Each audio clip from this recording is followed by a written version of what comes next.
ઓમ નમો ભગવતે વાસુદેવાય। પ્રિય દર્શકો, આપ સૌનું સ્વાગત છે અમારી આ ચેનલ સંપૂર્ણ જ્ઞાન ગુજરાતીમાં। મિત્રો, આપણે આજે આ વિડીયોમાં સંકટ ચોથની વ્રતકથા સાંભળીશું, તેનું મહાત્મય જાણીશું, પૂજા વિધિ, મહત્વ એ સંપૂર્ણ માહિતી આજે આ વિડીયોમાં જાણીશું। આ વિડીયો અંત સુધી અમારી સાથે જોતા રહેજો, સાંભળતા રહેજો। જો આ વિડીયો પસંદ આવે તો લાઈક કરજો, શેર કરજો, અને અમારી ચેનલ પર પહેલી વખત આવ્યા છો તો આ ચેનલને સબસ્ક્રાઈબ કરીને બેલ આઇકન પ્રેસ કરી દેજો। મિત્રો, દરેક માસમાં આવતી ચતુર્થી તિથિ ભગવાન શ્રી ગણેશજીને સમર્પિત માનવામાં આવે છે, અને પૂર્ણિમા પછી આવતી ચતુર્થીને સંકષ્ટી ચતુર્થી કહેવામાં આવે છે, અને અમાસ પછી આવતી ચતુર્થીને વિનાયક ચતુર્થી તરીકે ઓળખવામાં આવે છે।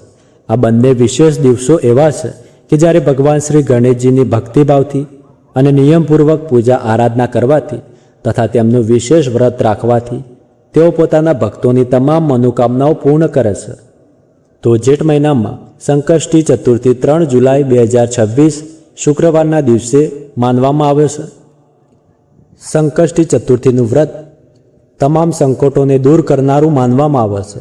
એવી માન્યતા છે કે આ દિવસે વ્રત કરવાથી અને ભગવાન ગણેશજીનું પૂજન કરવાથી રિદ્ધિ અને સિદ્ધિની પ્રાપ્તિ થાય છે। તો હવે આ દિવસના શુભ મુહૂર્ત વિશે જાણી લઈએ, કેમ કે આ દિવસે વિશેષ શુભ સંયોગ પણ બની રહ્યા છે, જેમાં સર્વાર્થ સિદ્ધિ યોગ સવારે 5:27 થી સવારે 11:47 સુધી રહેશે। અભિજીત મુહૂર્ત સવારે 11:57 થી બપોરે 12:53 સુધી રહેશે। ગોધેલું વેળાનો સમય સાંજે 7:22 થી સાંજે 7:42 સુધી રહેશે। ચંદ્રોદયનો સમય રાત્રે 9:53 રહેશે। આ દરમિયાન તમે ચંદ્રદેવનું પૂજન કરીને તમારા વ્રતનું પારણ કરી શકો છો।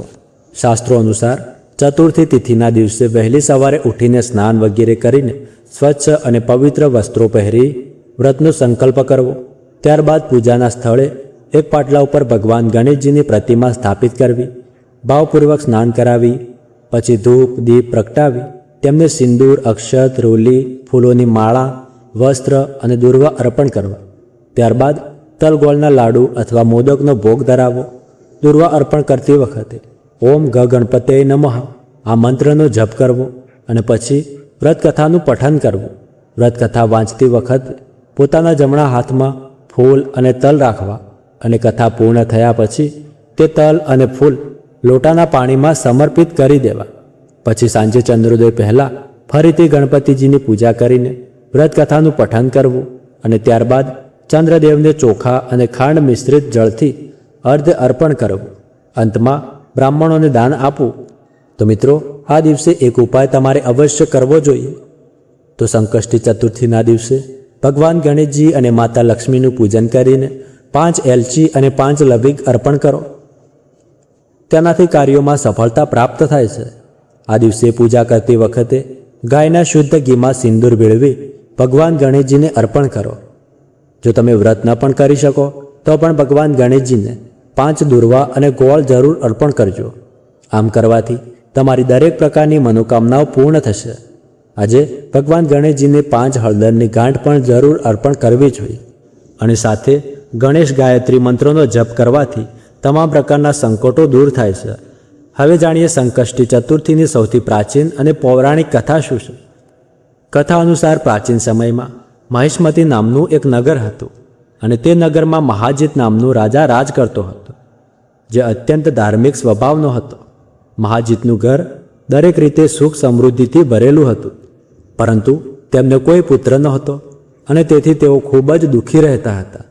તેમણે પુત્ર પ્રાપ્તિ માટે અનેક ધાર્મિક અનુષ્ઠાન કર્યા, પરંતુ તેમને પુત્રની પ્રાપ્તિ થઈ નહીં। એક દિવસ મહાજીતે પોતાની દુઃખભરી વાત લોમેશ ઋષિને સંભળાવી। લોમેશ ઋષિએ કહ્યું કે હે રાજન, જો તમે તમારી પત્ની સાથે મળીને ગણેશ ચોથનું વ્રત કરશો તો તમારી મનની ઈચ્છા ચોક્કસ પૂર્ણ થશે, અને તમને પુત્રની પ્રાપ્તિ થશે। ત્યારબાદ રાજાએ પોતાની પત્ની સાથે મળીને ગણેશ ચોથનું વ્રત કર્યું, અને ભગવાન શ્રી ગણેશજીની કૃપાથી તેમની પત્ની ગર્ભવતી થઈ। 10મા મહિનામાં તેમના ગર્ભમાંથી એક સુંદર પુત્રનો જન્મ થયો। ભગવાન શ્રી ગણેશજીના આશીર્વાદથી રાજાની તમામ મનોકામનાઓ પૂર્ણ થઈ। હવે સાંભળીએ દેરાણી જેઠાણીની પૌરાણિક કથા। એક શહેરમાં એક દેરાણી અને જેઠાણી રહેતા હતા। જેઠાણી ખૂબ ધનિક હતી અને દેરાણી ગરીબ હતી. દેરાણી ભગવાન ગણેશજીની પરમ ભક્ત હતી. દેરાણીનો પતિ જંગલમાંથી લાકડા કાપીને વેચતો હતો અને મોટા ભાગે બીમાર જ રહેતો હતો. તેથી ઘરના ખર્ચ માટે દેરાણી જેઠાણીના ઘરમાં બધું કામ કરતી હતી અને તેના બદલામાં જેઠાણી વધેલું ભોજન, જૂના કપડાં વગેરે તેને આપી દેતી હતી.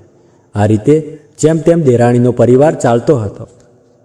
એક વખત જેઠ મહિનામાં દેરાણીએ સંકટ ચોથનું વ્રત કર્યું. 5 આણાના તલ અને ગોળ લાવીને તલકૂટું બનાવ્યું. પૂજા કરીને સંકટ ચોથની કથા સાંભળી અને તલકૂટું સિંકામાં રાખી દીધું. તેણે વિચાર્યું કે ચંદ્રોદય થયા પછી પહેલાં તલકૂટું ખાશે અને ત્યારબાદ જ બીજું કંઈ ખાશે. કથા સાંભળ્યા પછી તે જેઠાણીના ઘરે ગઈ. ત્યાં જઈને તેણે ભોજન બનાવ્યું અને ભોજન તૈયાર કરીને જેઠાણીના બાળકોને જમવા માટે કહ્યું. ત્યારે બાળકો બોલ્યા, અમારી માએ વ્રત કર્યું છે અને મા ભૂખ્યા છે. જ્યારે મા જમશે ત્યારે અમે પણ જમીશું. પછી તેણે જેઠજીને જમવા માટે કહ્યું. ત્યારે તેઓ બોલ્યા કે હું એકલો નહીં જમું.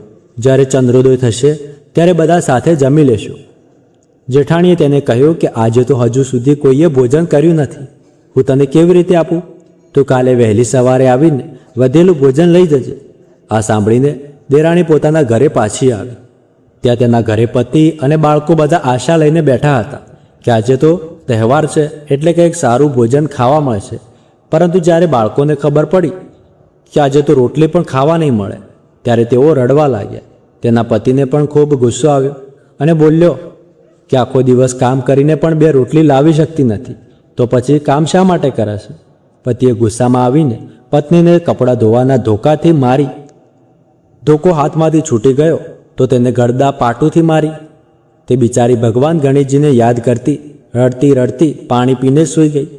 તે દિવસે ભગવાન ગણેશજી દેરાણીના સ્વપ્નમાં આવ્યા અને બોલ્યા, ધોકે મારી પાટે મારી સૂઈ રહી છે કે જાગી રહી છે? દેરાણીએ કહ્યું, થોડી સૂઈ રહી છું અને થોડી જાગી રહી છું. ભગવાન ગણેશજીએ કહ્યું, મને ભૂખ લાગી છે, કંઈક ખાવા માટે આપ. દેરાણીએ કહ્યું કે હું શું આપું? મારા ઘરમાં તો અનાજનો એક દાણો પણ નથી. જેઠાણી વધેલું ઘટેલું ભોજન આપતી હતી તે પણ આજે મળ્યું નહીં. પૂજાનું વધેલું તલકૂટું સિંકામાં પડ્યું છે, એ જ ખાઈ લો. તલકૂટું ખાધા પછી ભગવાન ગણેશજીએ કહ્યું, ધોકે મારી પાટે મારી, હવે નિમટવાનું ક્યાં? પછી બાળ સ્વરૂપમાં ગણેશજીએ કહ્યું, હવે પોછું ક્યાં? એટલે કે લૂછું ક્યાં?